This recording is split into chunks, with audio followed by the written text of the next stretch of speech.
দুবার রিং হওয়ার পর অনিমা ফোন ধরে। হ্যালো, আসসালামু আলাইকুম। ওয়ালাইকুম আসসালাম, কেমন আছেন? আলহামদুলিল্লাহ, আপনি? ভালো। আজকে আমার সাথে দেখা করতে পারবেন? হঠাৎ দেখা করার কথা বলছেন যে? দরকার ছিল। আপনি পারবেন দেখা করতে? হুম। কখন দেখা করতে হবে? এই তো বিকাল 4:30টায়। আপনি আপনার বাড়ির সামনে থাকবেন? আমি যাব।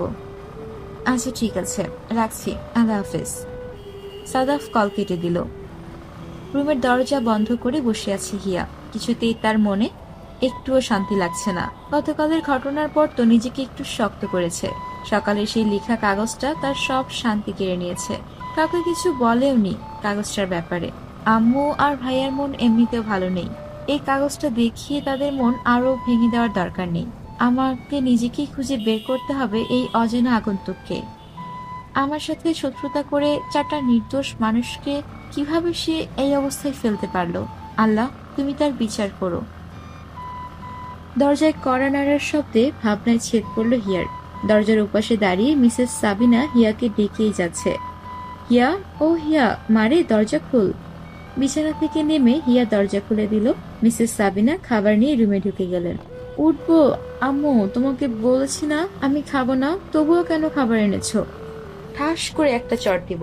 কালকে সারাদিনে কিছু খাসনি, রাতেও খেলি না, আর এখন যদি আর একটা কথা বলিস তো তোর খবর আছে মেয়ে। ভাত মাখিয়ে হিয়াকে খাইয়ে দিতে লাগলেন তিনি। হিয়াও চুপচাপ খেয়ে নিচ্ছে। যত কষ্টই থাকুক না কেন, মায়ের হাতে ভাত খাওয়ার মজাই আলাদা। হিয়াকে ভাত খাইয়ে চলে গেলেন মিসেস সাবিনা। ঘড়িতে তখন 3:30 বাজে। সাদাফ রেডি হয়ে বাইক নিয়ে অনিমাদের বাড়ির দিকে রওনা দেয়। মোড় ঘোরানোর সময় কোথা থেকে একটা ফুল স্পিডের চালানো গাড়ি সাদাফের বাইকের সাথে ধাক্কা লাগাতে আসলে লাগতে লাগতে লাগেনি। সাদাফ বাইক পিছিয়ে নিয়েছিল। আরে ভাই, ফুল স্পিড এভাবে কেউ গাড়ি চালায়? মানুষ মারার প্ল্যান করেন নাকি? সারা মদ গাঁজা খাইয়া কে যে এডিরে গাড়ি চালাইতে কয়? সাদাফ অনিমাদের বাড়ির সামনে এসে বাইকে দাঁড় করিয়ে অনিমাকে কল দিতেই ফোন হাতে নিয়ে সামনে তাকিয়ে দেখে অনিমা এসেছে। আসসালামু আলাইকুম, কেমন আছেন? ওয়ালাইকুম আসসালাম।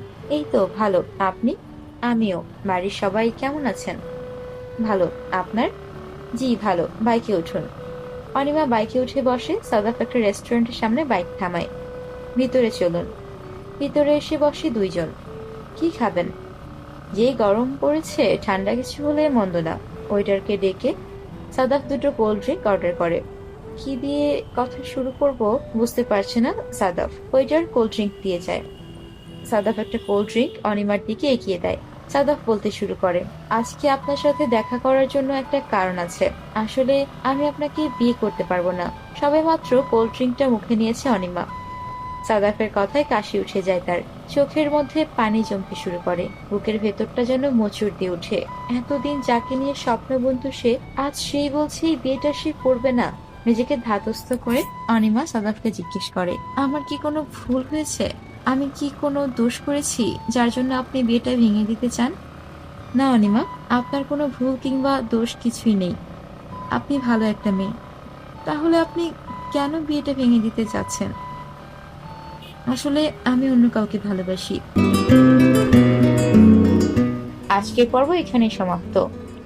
আশা করছি আজকের পর্বটি আপনাদের অনেক ভালো লেগেছে। আর সামনের পর্বের জন্য অপেক্ষা করুন আর আমাদের পাশে থাকুন। অবশ্যই কমেন্ট করে জানাতে কিন্তু ভুলবেন না আপনাদের কাছে কি মনে হচ্ছে, পরবর্তী পর্বে কি হতে পারে।